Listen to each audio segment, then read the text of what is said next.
യേശുക്രിസ്തു തനിക്ക് മരിക്കാനുള്ള മരക്കുരിശും ചുമലിലേറ്റി കാൽനടയായി ഗാഗുൽത്ത മലയിലേക്ക് ചെന്ന അവസാന യാത്ര അത്യന്തം കഠിനമായ പീഡനയാത്രയായിരുന്നു.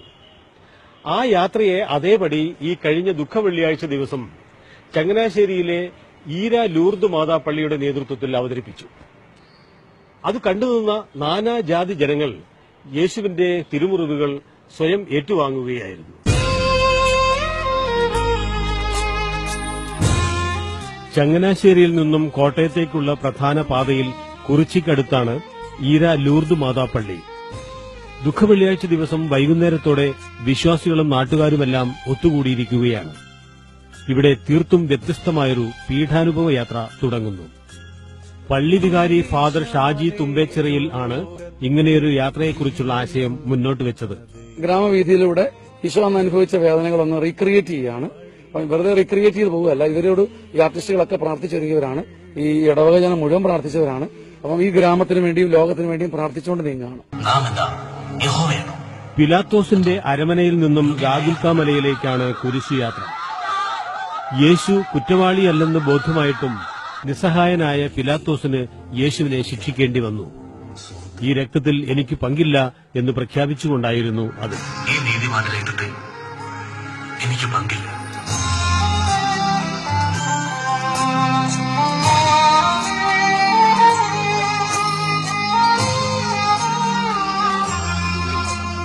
പിലാത്തോസിന്റെ അരമനയിൽ നിന്നുള്ള ഈ രംഗത്തോടെയാണ് കുരിശിന്റെ വഴിയുടെ തുടക്കം. കുരിശിന്റെ വഴിയിൽ 14 സ്ഥലങ്ങളാണ് ഉള്ളത്. അതിലൊന്നാമത്തെ സ്ഥലമാണ് പിലാത്തോസിന്റെ അരമന. കുറ്റം ചെയ്യാത്തവൻ ഇവിടെ കുറ്റക്കാരനായി വിധിക്കപ്പെട്ടിരിക്കുന്നു.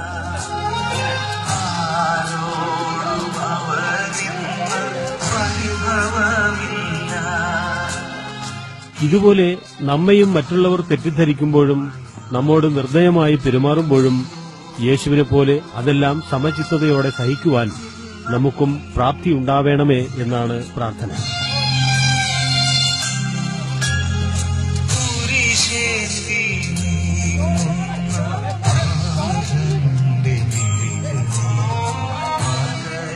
ഭാരമേറിയ കുരിശുമായി യേശു രണ്ടാമത്തെ സ്ഥലത്തേക്ക് നീങ്ങുകയാണ്. ആൾക്കൂട്ടത്തിലും യേശു ഏകാകിയാണ്. യൂദാസ് ഒറ്റിക്കൊടുത്തു, പത്രോസ് ഉപേക്ഷിച്ചു, ശിഷ്യന്മാർ ഓടിയൊളിച്ചു. കൂടെയുള്ളത് ക്രൂരന്മാരായ പട്ടാളക്കാരും ആർത്തുവിളിച്ച് അപമാനിക്കുന്ന ആൾക്കൂട്ടവും.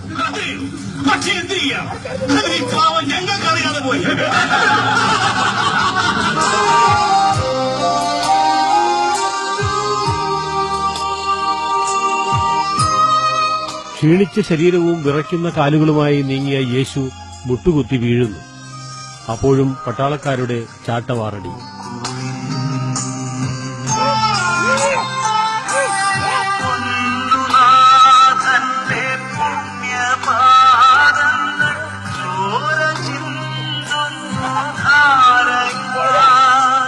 വീണ്ടും യാത്ര തുടരുക തന്നെ. അപ്പോഴതാ പ്രിയപ്പെട്ട അമ്മ ഓടിയെത്തുന്നു. വിങ്ങിപ്പൊട്ടുന്ന 2 ഹൃദയങ്ങൾ. അവർ ഒന്നും സംസാരിക്കുന്നില്ല. പക്ഷേ മകന്റെ ശരീരത്തിൽ വീഴുന്ന ഓരോ പ്രഹരവും അമ്മ സ്വന്തം ഹൃദയത്തിൽ ഏറ്റുവാങ്ങുകയാണ്. അറിയുന്നുണ്ട്,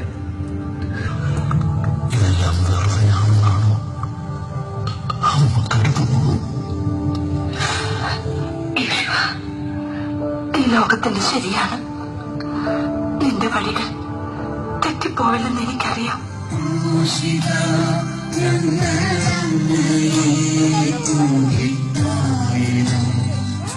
യാത്ര 6ാമത്തെ സ്ഥലത്തെത്തുമ്പോൾ അതാ വെറോനിക്ക കാത്തുനിൽക്കുന്നു. നിലത്തു തളർന്നിരിക്കുന്ന യേശുവിനടുത്തേക്ക് ജെറുസലേമിന്റെ ആ കാരുണ്യരൂപം നടന്നു ചെല്ലുന്നു. കയ്യിലെ തൂവാല കൊണ്ട് യേശുവിന്റെ മുഖത്തെ രക്തം വിനയപൂർവ്വം ഒപ്പിയെടുക്കുന്നു. അതാ യേശുവിന്റെ മുഖം ആ തൂവാലയിൽ പതിഞ്ഞിരിക്കുന്നു. ആ തൂവാല അവളുടെ ഹൃദയമാണ്.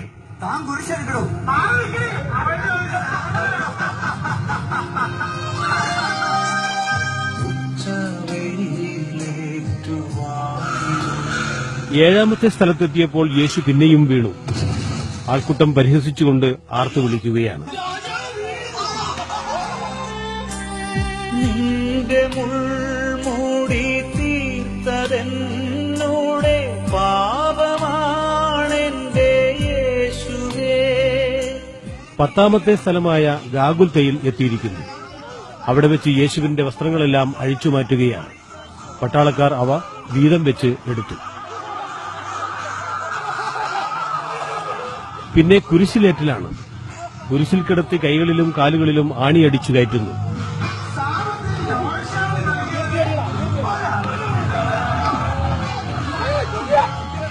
യേശുവിന്റെ ഇരുവശത്തുമായി 2 കള്ളന്മാരെയും കുരിശിലേറ്റി. ഉഗ്രമായ വേദന കടിച്ചമർത്തി യേശു കുരിശിൽ നിന്നു. ആ ചുണ്ടുകളിൽ പരാതിയില്ല, കണ്ണുകളിൽ നൈരാശ്യമില്ല. പിതാവായ ദൈവത്തിന്റെ ഇഷ്ടം നിറവേറട്ടെ എന്ന പ്രാർത്ഥനയോടെ യേശു കുരിശിൽ ധ്യാനനിമഗ്നനായി നിന്നു.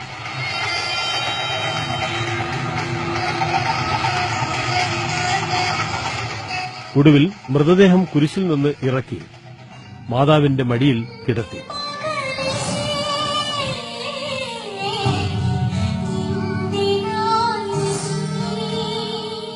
ലോകത്തിന് കാരുണ്യം മാത്രം ചൊരിഞ്ഞ ഓമനപുത്രൻ ഇതാ നിശ്ചലനായിരിക്കുന്നു. അമ്മയുടെ മടിയിൽ കിടന്നുകൊണ്ട് മൂകമായ ഭാഷയിൽ മകൻ അമ്മയോട് അന്ത്യയാത്ര പറഞ്ഞിരിക്കുന്നു. ആ അമ്മയുടെ സങ്കടം വിവരിക്കാൻ ആർക്കാണ് കഴിയുക?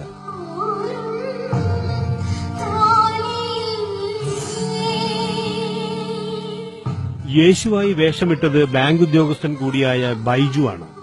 10 വർഷമായി ബൈജു പലയിടത്തും ഇങ്ങനെ യേശുവായി വേഷമിടുന്നു. എന്നെ സംബന്ധിച്ചിടത്തോളം ജനങ്ങൾ പറയുമ്പോൾ അവരുടെ മനസ്സിലേക്ക് കിട്ടുന്നതാണ് എനിക്ക് ഏറ്റവും വലിയ ഫീലിംഗ്. എനിക്ക് സ്വന്തമായിട്ട് ഫീലിംഗ് ഉണ്ടാവുന്നതിനേക്കാൾ കൂടുതൽ കണ്ടുനിന്ന എല്ലാവരും നല്ലതായി എന്ന് പറയുമ്പോഴാണ് എനിക്ക് ദൈവത്തിന്റെ നാമത്തിലെ ഒരു മഹത്വം കിട്ടുക. പ്രാർത്ഥിച്ച് പ്രാർത്ഥനകളെല്ലാം യാന്ത്രികമായി തീർന്ന കാലത്ത് യേശുവിന്റെ പീഡാനുഭവങ്ങളുടെ ഈ നേർക്കാഴ്ച എല്ലാവരുടെയും ഉള്ളിൽ തട്ടുന്നതായിരുന്നു.